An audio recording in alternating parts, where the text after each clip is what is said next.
We made more props on this movie, I think, than most of the movies that I've done in my career. I don't know the entire count. I would say well over 100. We have 8 or 10 swords and probably 6 different spears, 10 or 12 knives. We did probably 6 or 8 axes.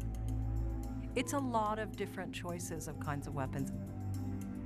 I actually looked at props from all around the world, but if you think about it in a historic context, we went back to like really ancient research for the spear that kills Ru, for example. It kind of goes back to a short Assyrian spear.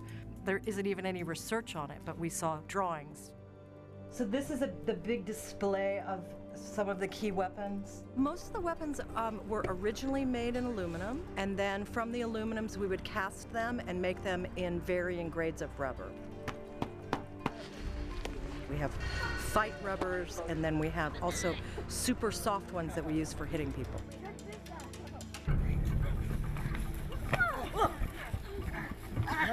They love to play with them. They're all a bunch of kids and they think it's the greatest thing in the world, especially our Kato.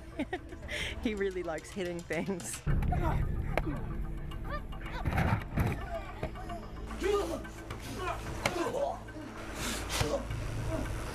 Here's a real Kato sword. They have a beautiful polished blade and just a really simple, classic handle. It's almost like a very modern interpretation of a classic hero's sword. And this is Glimmer's sword. That's similar to Kato's, but it's a little girlier version.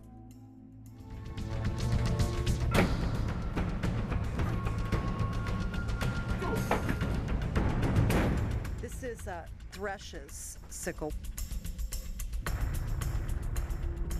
It's that perfect chop somebody's head off. Because he's from the district that is all about agriculture, we wanted to give him something that would have an agricultural kind of feeling and use.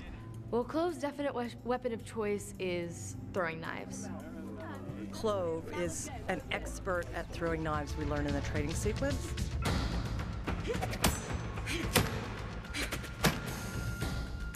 We designed a lot of really small knives and then some bigger knives. At the cornucopia, Clove picks up this knife and throws it at Katniss. It lands in Katniss's backpack. Katniss pulls it out, and this knife becomes a really key prop for her.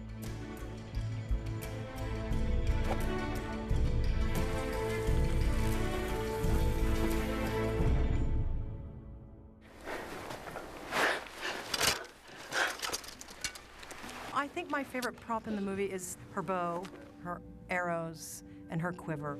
The fun thing about Katniss's bow is that she has 2 bows in the movie. And the first bow is her hunting bow that her father's made that she hides in the district. We kind of modeled it on a Native American bow. We did a little bit of detail. We heavily aged it because she hides it in the forest. These arrows are kind of Native American inspired. They're hand-tied. We use different kinds of feathers. And her quiver is very simple, hand-stitched. We even did a detail of as if her dad had an old leather belt that he used as a strap. So we literally made something that wasn't really a strap, but it was her dad's old belt. So it's almost like she has a part of her dad with her when she's hunting. Jen.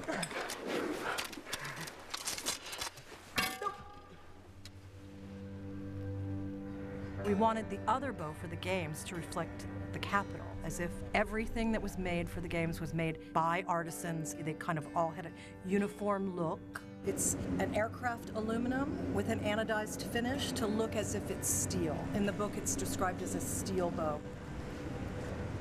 So this is Katniss's games arrow that she uses throughout the movie. And she starts out with 13 of these, and by the end, she's down just to 1.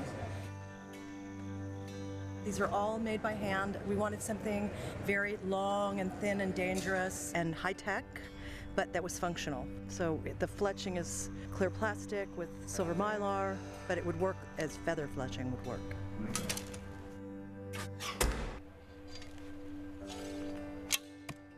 I like archery, but archery can be such a mind game.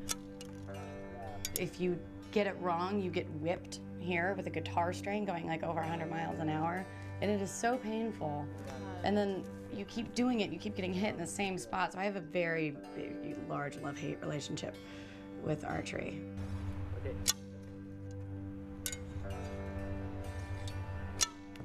That's 6. Keep going. Good, good. Good, 13 and a half.